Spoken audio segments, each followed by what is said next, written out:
बिस्मिल्लाहिर्रहमानिर्रहीम। अस्सलाम वालेकुम। खुश रहें, आबाद रहें। पाक परवरदिगार आलम मोहम्मद व आले मोहम्मद के सदक़े में आपके रोज़ी रिज़्क़ में बरकत और इजाफ़ा अता करें। आज जो रेसिपी मैं आपसे शेयर करने लगी हुई है दही फुल्कियाँ। दही फुल्कियाँ बनाने के लिए यहाँ पे मैंने 1.5 कप के करीब मैदा बेसन लिया है। उसमें मैंने ये सुर्ख मिर्च हाफ़ टी स्पून डाली है। साथ में मैंने यहाँ पे थोड़ा सा फूड कलर भी शामिल कर दिया है।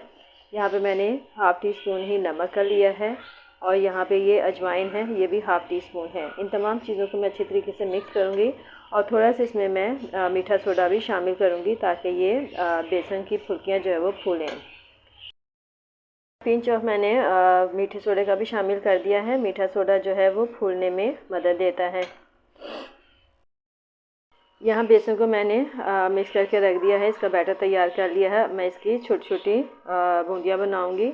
वो मैं दिखाती हूँ आपको कि किस तरीके से ये तैयार करेंगे हम लोग।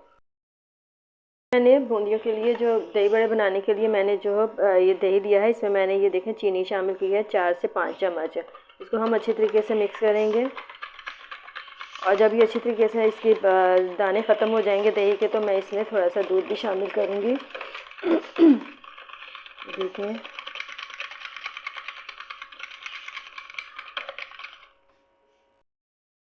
इसमें दही भी दूध शामिल करने लगी हूँ।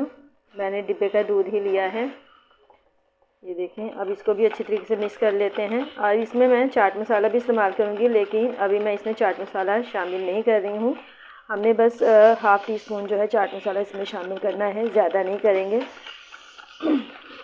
तो ये अब इसको मिक्स करके आप एक साइड में रख दें। देखिए जी, अब छोटी छोटी हम फुल्कियाँ बनाएंगे। थोड़ा थोड़ा सा बेसन लें और डालते जाएं। ये देखिए, मीठी फुल्कियाँ बनाने के लिए जो फुल्कियाँ होती हैं वो छोटी अच्छी ही लगती हैं। और देखें ये फूलती जा रही हैं। ये छोटी छोटी फुल्कियाँ बना ली हैं। अभी इनको ऑयल में घुमाते जाएं, कलर आता जाएगा। ये देखें, हमने इसको ज़्यादा डार्क कलर नहीं करना है, लाइट ब्राउन कलर ही करना है। बस इसको घुमाते जाएं, ये खुद ही इस पर कलर आ जाएगा। इसी तरीके से आपने तमाम फुल्कियाँ जो हैं वो तैयार करनी है और आखिर में आप इसको दही में शामिल करके सर्व कर सकते हैं। तो ये इसी तरीके से ये सारी फुल्कियाँ जो है हमारी तैयार होंगी। देखें, और इनको हम ठंडा करने, इसको नरम करने के लिए हम पानी में, ठंडे पानी में शामिल करते जाएंगे।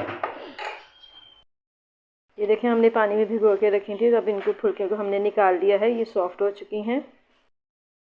ये देखिए जी, हमने दही को जो मिक्स करके रखा हुआ था, इसमें मैंने चाट मसाला भी थोड़ा सा शामिल किया और उनको तमाम फुल्कियों के ऊपर डाल दिया है। अब इसके ऊपर आप चाट मसाला छिड़क के खा सकते हैं, लेकिन हम इसी तरीके से खाएंगे क्योंकि चाट मसाला मैंने दही में शामिल कर लिया। तो यकीनन आपको मेरी आज की वीडियो पसंद आई होगी। अब मुझे इजाज़त दीजिए। नेक्स्ट वीडियो तक के लिए अल्लाह हाफ़िज़।